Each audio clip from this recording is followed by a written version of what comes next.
Hey, this is Joanna Rochester, Soul Alchemist, and this is Real Talk Soul Alchemy. Today, I wanted to share a little bit of information about self-love. I've been talking about it for a while now, but it's just so important in every aspect of our lives. If we don't love ourselves, if we don't move to that place of being in love with ourselves, then we can't fulfill our destiny on earth. We can't love other people as much as we'd like to. We can't see the beauty of who we are, and we limit ourselves. We prevent ourselves from being that best version of ourselves. But the biggest question when you talk about self-love is, what does it mean to love yourself? What does it mean to try and love yourself more? Because that is a big question. If you can say, I love me, well, how do you love yourself more? How do you reach that point where you love yourself as much as, as having an unconditional love for yourself? I think Wayne Dyer and Deepak it was Deepak, but anyways, in an interview, they were asked, what is our purpose on earth? And it was to love yourself unconditionally. It was to love yourself as you love God, because God created us in his or her image. So we are God's. And if we can't love ourselves, how can we love other people? And if we don't come from everything that we do, if it doesn't come from a place of self-love, from a heart-centered place, then it won't create the world that we're looking for. So that's what I'm going to talk to you about today, and share some of the tips and techniques that I'm using and moving forward. And thanks, Tony. And stepping into myself, but also I teach my clients and even just, my kids and friends around me, how to love yourself more and the importance of that love. This is part of, sorry, I got a tickle in my throat already. This is Real Talk Soul Alchemy, part of Speak Up and Empower's online webcast series. And I'm on every Thursday at 12:30 to talk about soul alchemy, which is the transformation of the soul. Alchemy in the olden days was all about transforming the practice or the art of transforming silver into gold. As a soul alchemist, I help you transfer from where you are right now into what your soul wants for you, into becoming the best version of you, of becoming what you had hoped to when you came into this world and came to this planet and thought you would, figure things out a little bit more. So check us out at speakupandempower.com. But otherwise, Real Talk Soul Alchemy, and I am the Soul Alchemist, and my website is Soul Alchemist Healing, as you see below. So self-love. And self-love, it's one of those strange things. What does it mean to love yourself? And if you've never asked that question of yourself, then it could be life-changing for you to ask that question. The first time I was asked if I did, I started to cry because I realized that I didn't love myself. And I've come a long way, but this journey that we're on in this planet is a work in progress, and there's always something else to be learned. There's always some other aspect of ourselves that we can dive into and understand ourselves more, and see the shadow side of ourselves, see those pieces of ourselves that we don't really like, or, we look back and think, God, what did I do that for? Well, and I encourage you that when you do look back, it's not in judgment, because that's assuming that you did something wrong. And that's not what we're here for on this planet, is to judge ourselves. It is to move from that place of heart-centeredness. And if you're coming from a place of heart-centeredness, you're not going to judge yourself. You're going to say, all right, I want to do things differently. How can I change? How can I move forward? How can I become that best version of me? And, this is a really big thing, is to become that observer, to be really curious about, why do I do things? Why do I talk that way?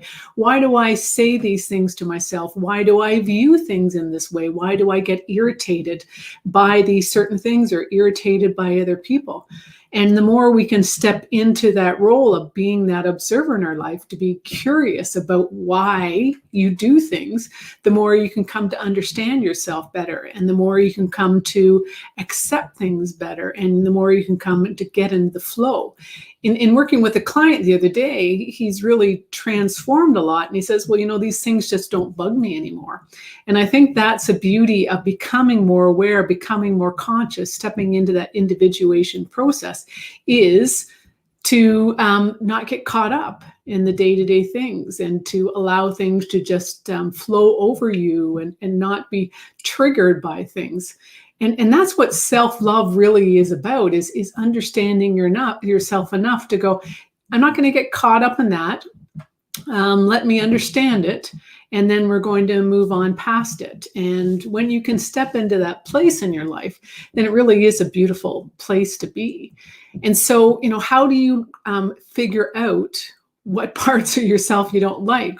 What parts of you do you judge yourself on? And this can be challenging, because until you've really dived into things, it may be challenging to be able to see yourself. And of course, working with someone, that's what I do, is help you uncover your blocks, those pieces of yourself that are buried. And because that's what we do, right? Those pieces of ourselves, we bury them, we suppress them, we don't know what to do with the information or the emotion or the knowledge or whatever it is, and we push it down until we have the time or the ability.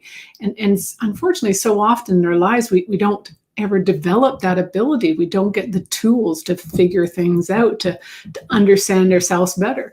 And this is where inner child work comes in too, because inner child, when we can understand our inner children that have been stuck, those pieces of us that never really grew up, the more we can go to that inner child and accept it and love it and have it feel that it's okay, that it is loved, it is worthy, it is deserving, the more we can release those pieces of us that are stuck. And with inner child work, what happens is that something traumatic happens, and it may not seem like it is traumatic. It may not seem like it was a big deal if you look back. But at that moment, in that time, the energy of whatever happened caused a part of our souls to get stuck. And that starts to control us. And we respond, and we're triggered back to that inner child very often. And, we see ourselves, and we can, I've done it before many times myself, where I think, why did I respond that way? Like, what's going on? What's triggering? I didn't, before I didn't have the tools to say I'm being triggered. It was just like, why the hell am I reacting that way? Why did I over respond? And having no idea how to go back and look, I would just write it off and move on and never deal with it. But the more you're that observer in your life, the more that you can go, okay, like what's going on here? Well, why am I being presented with this? Just, I repeat this over and over, but your whole journey through life is a feedback loop. I'm irritated. What's going on? I'm happy. What's going on? I'm angry. What's going on? What am I being shown? What lesson am I being taught here? And once again, we keep getting the lessons until we learn them. And unfortunately, or fortunately, I don't know which, at the time it seems unfortunate, but the lessons, the more painful lessons are, you've been shown that over and over again. And the more you don't pick up and go, oh, that's what I'm being shown, the more the universe will show you these lessons and keep putting them in your face until you actually learn your lesson. And then, it's not to say that you won't get that lesson again, because sometimes the universe throws stuff at us and says, are you sure you want this? Are you sure you're ready to move forward? But putting that aside, the more we can recognize lessons, learn them, and release them, the more we can move forward. And the more we move forward, the more we love ourselves, we come to trust ourselves more, we come to see ourselves for the beautiful beings that we truly are, with all this love inside of ourselves. But that comes being that curious, being knowing you deserve, not judging yourself, comes from a heart-centered place, a place of love for yourself. Because if you judge yourself, it doesn't come from a place of love.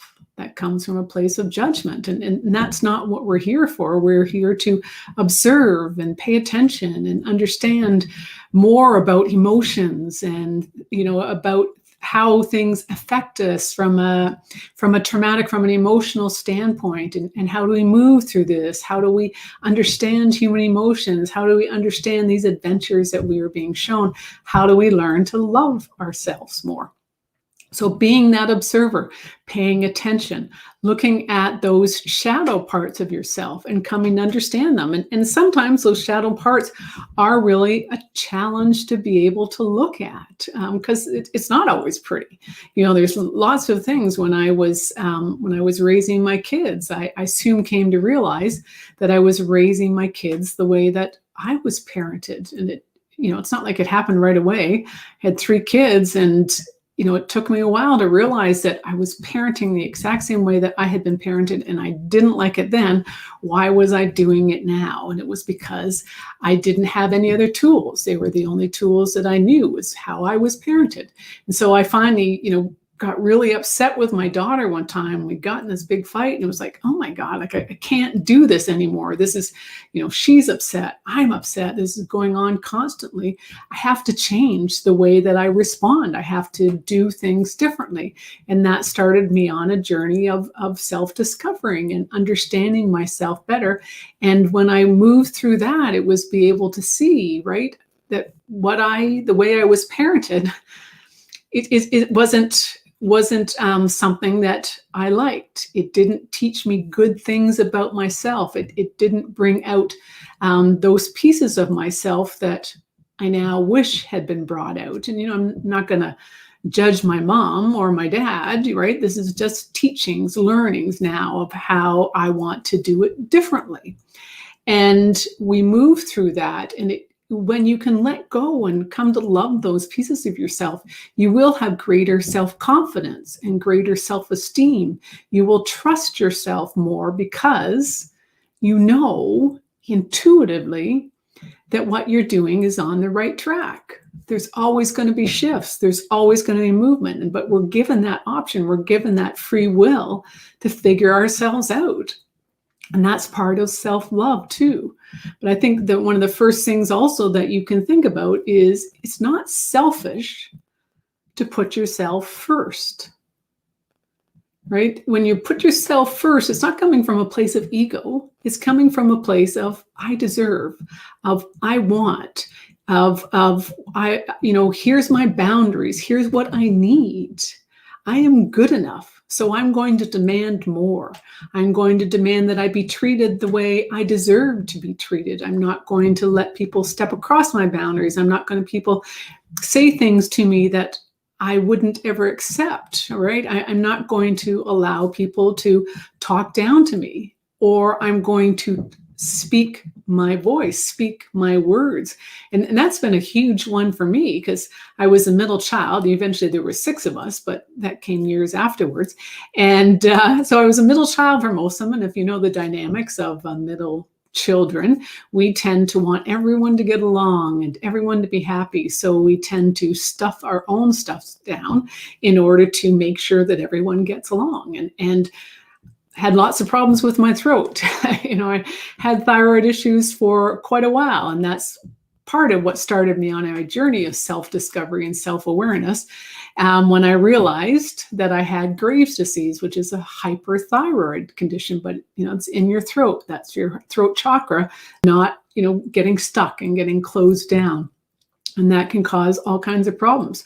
But that's part of self-love too, right? Knowing that you deserve to have your voice heard, knowing that you deserve to have a voice. And when you can be that observer in your life and be able to step back and think, right, that, when you can step into a place of greater confidence, of greater self-esteem, and it's never that you get one and then you get the other. It's all part of the journey of these pieces fall into place. You start to work on yourself more. You become more aware. You start to explore the shadow side. You start to explore the inner child. You start to explore, what do you deserve? Where does your self-confidence come? What do you feel makes you success? It's all part of the whole bundle, the whole piece of the puzzle that brings us together. But I strongly encourage you to realize that everything that you need is already inside of you. everything that you need is already in place. You just have to remember that it's there, and remember that you deserve and that you're worthy and that anything is possible for you. That's taken me a while to get here, right? So it can happen overnight, but often it's a journey. It's a long journey, and doing the work, but exploring yourself and saying, I do love myself more. Affirmations are a great tool to start to learn to love yourself more. Or perhaps we start with liking ourselves more, liking parts of ourselves more, liking those pieces, being able to look at yourself and say, okay, I do like this. This part of me I like, and I'd like to develop that more. This part I would like to change, but always highlighting and being in gratitude for what you do like, as opposed to only looking at the pieces of yourself that you don't like. So gratitude is a great tool also to learn to love yourself more. Be grateful for what you are capable of. Be grateful for if you can sing. That's not my greatest talent. So that would not be one of the things, but I have a voice and I can be heard. So I am grateful for that. I'm grateful that I can sing in my house and not have anyone laugh at me because they can't hear me.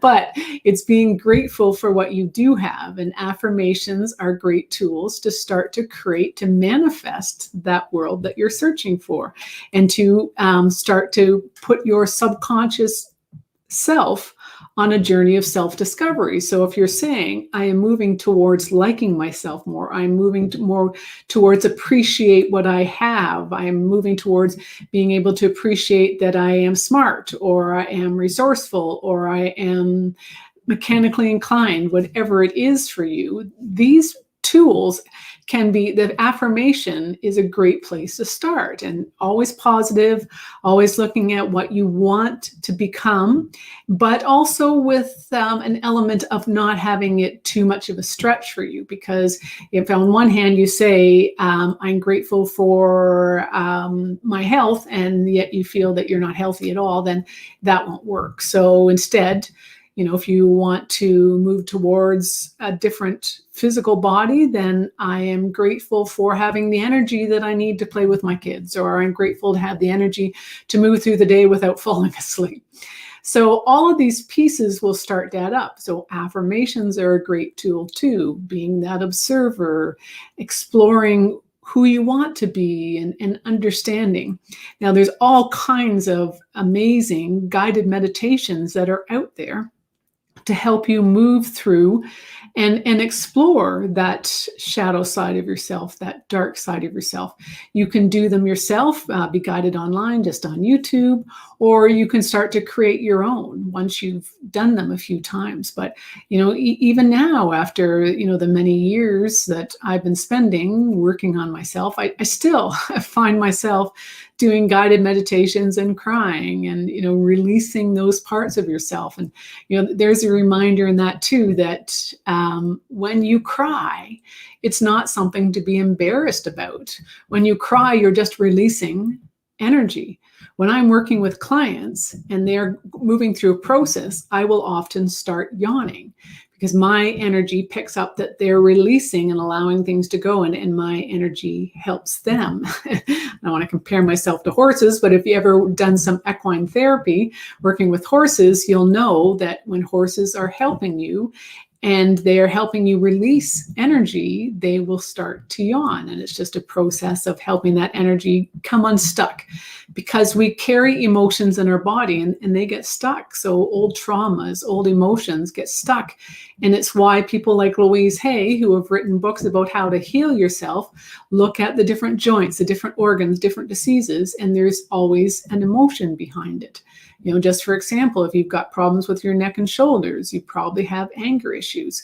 Neck and shoulders are related to your liver, and kidneys related to fear. So, but check out Louise Hay, whatever your issue, just Google her and then Google your imbalance, and it will show you what the low vibration or the negative thought is behind it. And anything that happens in our life, there's always, always an emotional component to it, an emotional, mental connection to it. Mental, emotional always manifests it as physical issues. And it's not the opposite way around. So, people say, well, what if I just, tripped over a tree and broke my leg? Well, did you break your knee? Why were you tripping? At the time that you tripped, were you thinking negative thoughts or gossipy thoughts or thoughts that you would be good to release? When you're walking through the forest, if you trip over something, immediately think about what you were thinking about, because it's entirely possible that it is the universe saying, hey, take a look at these thoughts. We'd like you to release them. But if you've fallen and broken your leg or strained your leg, is it your ankle? And I don't know what ankle is, but here's Louise Hay book, because I refer to it all the time. And in it, she has a list of all the imbalances. And so if you looked at ankle, you would see that ankles are about inflexibility and guilt. Ankles represent the ability to receive pleasure. And so you may be thinking that you don't deserve pleasure in your life. And so it's great, because then she flips around and she gives you an affirmation that says, I deserve to rejoice in life. I accept all the pleasure life has to offer. Knees are another thing. I know that I had knee surgery years ago, and knee problems represents pride and ego. It also represents inability to bend, fear, inflexibility, and won't give in. It can also be about not being willing to step forward. So there's always a mental, emotional component, and it's really important to be healthy, to move to a place where you are feeling your best, is to be able to explore those elements of you and understand them better. So I wouldn't have said that I had an ego. Well, I know I didn't have an ego, but there certainly was inflexibility, but there also was a component that I was too insecure to move out of the relationship that I was in, and didn't know how to step forward. And so I was very inflexible. It's also around the time that I developed the Graves' disease, and I was very inflexible. Things had to be done a certain way, because that was how I controlled things. There was so much going on in my life that wasn't really working that well. So I felt the need internally to control what was going on externally. And, I had to control things, because otherwise things would fall apart. So it is really important to come to that place. And I think that's one of the beauties of my journey, is understanding how everything, when it comes from a heart-centered place, how you can feel so much joy, how you can move through your life and come to those places. And, it's not always easy, but the more you can step back and be that observer, the more you can, explore those aspects of yourself and understand yourself better without judgment, the more you can move forward. I went from a place of, after my divorce, of thinking that, it was all my fault. If I'd done something, if I'd been a better person, more attractive, more intelligent, whatever it was, that this wouldn't have happened. And complete judgment of myself. And, now I have a different way of seeing things. But the more that you can see yourself, be that observer. At the time, all I was doing was wallowing, because that's all I knew how to do, was going down that rabbit hole of grief and, challenge or a judgment of self. So the more you can be aware, and be aware that you're getting caught in thoughts, in the loop of thoughts, the more you can move through. And the more, that's one of the greatest things. If I, at the time, loved myself more, I would have been able to move through it in a different way, but I wasn't capable then. So it was just that simple. That's all I was able to do at the time. And it allows me now to be able to help other people and guide other people on their journey. And that's what our teachings are all about, right? Is being able to see things from a different perspective, to see that we're being presented with information, with challenges, with teachings to understand ourselves better, to learn to love ourselves more, and to dive into who we are and to explore the beauty of who we are. And that will change your life on all levels, mental, emotional, physical, spiritual, whether at work, if you love yourself more, you're at work, you set your boundaries and you establish what works for you and what doesn't. At home, and your relationships with your kids, with your health, it all comes back to that self-love. So the more you can play, and maybe today was a little bit overwhelming. There was too many things thrown at you, but I would strongly encourage you to pick one thing that you've heard and start to play with that and try it. Try an affirmation, try a guided meditation, try exploring, paying attention and being an observer, right? Journaling about what you noticed today, meditate and explore aspects of yourself. Anything's possible, and there's so many things that you can do. But my wish for you is that you step into a journey of discovering your love for yourself and coming to a place where you can say, I love me. So this is Joanna Rochester. I am the Soul Alchemist. Check out my website, soulalchemisthealing.com, or my YouTube channel, Joanna Rochester, Soul Alchemist. I do this Real Talk Soul Alchemy every Thursday, typically at 12:30. Had a few technical difficulties today, so I was a little bit late. But every Thursday at 12:30. And what else? This is part of Speak Up and Empower's online community. So check out Speak Up and Empower at speakupandempower.com and find out more about all the different webcasts that are available from the different experts. We have conversation that change the way you think and see the world.